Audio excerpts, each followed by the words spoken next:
صلی اللہ علیہ وسلم. اس کے بعد وہ ایگزیکٹو جج بنے, ٹھیک ہے, لا میکر کہلائے, پولیٹیشین کہلائے, تاجر کہلائے. ان کی جو صبر کی ٹریننگ ہوئی وہ بکری چرانے والے کی حیثیت سے ہوئی, اور بکری چرانا ایک صبر آزما کام ہے, انتہائی صبر. تو وہاں سے ان کی تعلیم شروع ہوتی ہے, اور پھر ان سے کہا جاتا ہے کہ اقرا باسمک الذی ربک. اچھا, نصابی نہیں, اقتصادی تعلیم, یعنی پریکٹیکل. ٹھیک. اب جب ہم ان کی زندگی کو دیکھتے ہوئے آج ہم دیکھتے ہیں, انہی کی زندگی میں ان سے ہجرت کروائی گئی, اور ایک نظریہ ڈیولپ کیا گیا کہ تمہیں اپنی رزق کی تلاش میں نکلنا ہے.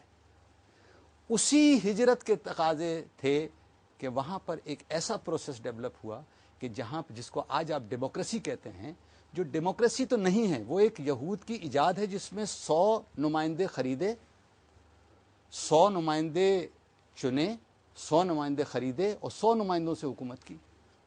جبکہ اسلام میں جمہوریت کا تصور کیا ہے کہ تمہارا بھروسہ اپنے نمائندے پر اور تمہارے نمائندے کا اعتماد اپنے عوام پہ. لہذا ہجرت کا تصور اگر آپ دیکھیں, اور اس کے بعد 1400 سال کے بعد آپ پاکستان کی تشکیل دیکھیں, تو آپ کو خود معلوم ہوگا کہ امت مسلمہ تھی جس نے اللہ کی راہ میں, وہ وہی تو تھے جو ماننے والے تھے قرآن کے, وہ وہی تو تھے جو ماننے والے تھے حدیث کے, وہ وہی تو تھے جنہوں نے حضور اکرم صلی اللہ علیہ وسلم کی سیرت پاک کو فالو کیا. جب ایک اسٹیٹ کا وجود آ گیا, ریاست کا وجود آ گیا, پھر اس ریاست کے وجود کے آتے کے ساتھ ہی جب نوازشیں اللہ تعالیٰ کی آنی شروع ہوئیں, اور بیش بہا نوازشیں آنی شروع ہوئیں, تو پھر مسلمان نے اپنے جو احکامات اس کو دیے گئے ان سے منحرف ہونا شروع کیا. یعنی وہی بنیادی نقطہ کہ جو کتاب ہے, جو قرآن ہے, اس سے انحراف. اچھا, اس کو اگر ہم آگے بڑھائیں, اور جو میں فوکس کرنا چاہ رہا ہوں اس پرٹیکولر ٹائم کو, وہ جو 400 450 سال کا وقت ہے, 800 عیسوی سے 1250 عیسوی تک رفلی, وہاں پر ہمیں مسلمان طاقت میں نظر آتے ہیں. یعنی اگر ہم یہاں پہ دریائے سندھ سے شروع کریں تو یہاں سے آگے بڑھتے ہوئے آپ مڈل ایسٹ کی طرف چلے جائیے, اس کے بعد آپ جو شمالی علاقہ جات ہیں افریقہ کے وہاں چلے جائیے, یورپ کے اندر چلے جائیے, اسپین پہ چلے جائیے, یہ پورا ایریا مسلمانوں کے زیر حکومت ہے, ایک خلیفہ بھی ہے. کیا اس وقت ہم کہہ سکتے ہیں کہ امت مسلمہ اس انداز میں جو شاہد صاحب نے جو بات کی کہ اس کے ثمرات بھی, کیونکہ امت مسلمہ تو ہر دور میں موجود ہے, اس سے تو ہم انکار نہیں کر رہے, لیکن ثمرات ایک عام آدمی تک پہنچ رہے ہیں کہ وہ کہہ رہے ہیں کہ ہاں میں ایک عظیم الشان امت کا کی رعایا ہوں, اور میرے اوپر ایک حاکم ہے, اس کے اوپر ایک حاکم ہے, اس کے ایک سسٹم ہے, اور الٹیمیٹلی ایک خلیفہ وقت ہے جو اس پورے ریجن کو کنٹرول کر رہا ہے, ایک قانون ہے جو اللہ کا قانون ہے. تو کیا آپ سمجھتے ہیں کہ اس وقت امت کا وجود اس انداز میں موجود تھا؟ دیکھیں, جب بھی اسلام نے ترقی کی ہے اس میں سب سے امپورٹنٹ بات لوگ نہیں ہیں, سب سے امپورٹنٹ بات سربراہ ہے. ٹھیک ہے, اب ہم غلط فہمی کا شکار ہو جاتے ہیں کہ 400 سال پہلے جو تھے وہ لوگ شاید بہت اچھے ہو گئے تھے. بنیادی چیز ہے, جب بھی آپ دور اٹھائیں گے اس میں سربراہ بہت اچھا جب بھی کھڑا ہوا اور وہ ڈومینیٹ کر گیا اور اس نے اللہ تعالیٰ کے قوانین کو امپلیمنٹ کرایا, اور اس زمانے میں آپ دیکھیے گا ہمیشہ مسلمانوں نے آگے بڑھے اور انہوں نے دنیا بھر میں اسلام کو پھیلایا. جب اب ہم بات کرتے ہیں آج کی, کیونکہ قرآن مجید میں حضور پاک صلی اللہ علیہ وسلم کے زمانے میں بھی لوگ جو تھے ابراہیم علیہ السلام اور پیچھے لوگوں کی بہت تعریفیں کیا کرتے تھے.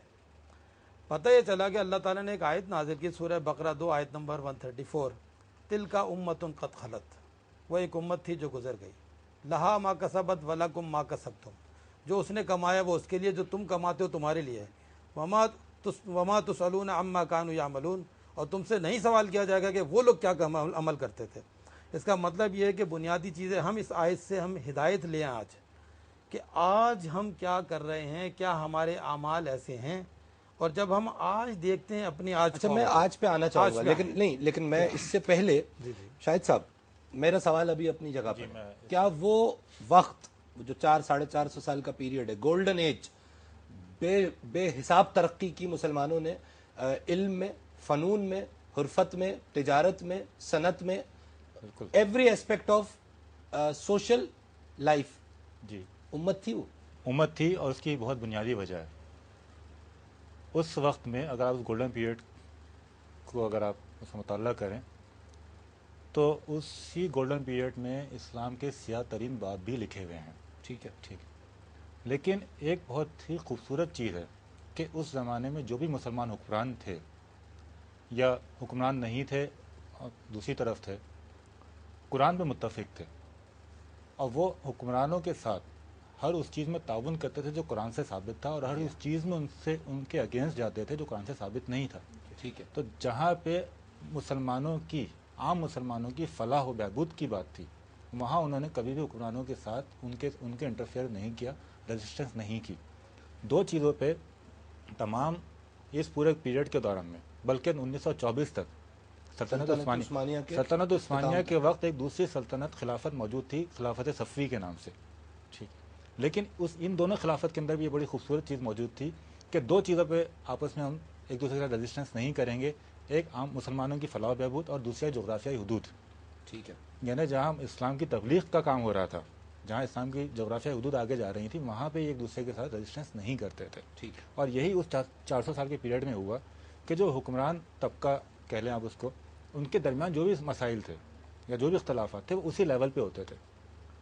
آج صورتحال مختلف ہے، آج ناراضگی ہمیں کسی اور سے ہوتی ہے، غصہ ہم کسی اور پہ اتارتے ہیں. ٹھیک ہے. ٹھیک. تو یہ وہ بنیادی چیز ہے جس سے مسلمان ترقی کر رہا تھا. ٹھیک ہے. بنیادی چیز قرآن مجید ہے. ٹھیک ہے. کیونکہ جب عمل کیا تو اچھا، آگے جب بڑھے. بنیادی چیز قرآن مجید تھی تو جو یوسف ابن الحسن صاحب نے جو ریفرنس دیا اور جو پہلی آیت جو آپ علیہ السلام پر جو پہلی وحی آئی، اقرا باسم ربک الذی خلق، تو علم ہی تو تھا جس کو پکڑ کے مسلمان نے ترقی کی. اور جب بھی مسلمان نے علم کو، اور علم کون سا؟ قرآن کا علم، قرآن کے علم کو جب بھی مسلمان نے اپنے اندر سمویا، جب بھی قرآن کے علم سے اس نے شریعت کو لیا اور شریعت کے احکامات کو مانا اور اس پہ چلا، مسلمان نے ترقی یعنی میں اس پہ تھوڑی سی بات کرنا چاہوں گا، وقفہ ہمیں لینا ہے اس علم کے حوالے سے، کیونکہ یہ وہ علم ہے جس کی بیسس قرآن تھی، اور باقی جو دنیاوی علوم ہیں جو انسان کے فائدے کے لیے استعمال ہوئے وہ ڈیرائیو کیے گئے، وہ ان کو اقتباس کیا گیا قرآن سے. یہ نقطہ ہے، اس پہ ہم بات کرنا چاہیں گے. It's a very important point, کیونکہ شاید ہم اس وجہ کو تلاش کرنے میں کسی حد تک کامیاب ہو جائیں کہ جس سے کہ ہم کہہ رہے ہیں کہ اس وقت امت تھی اور آج یہ امت اس انداز میں موجود نہیں ہے. ناظرین، ایک وقفہ ہم یہاں پہ لیں گے، ہمارے ساتھ ہی رہیے گا.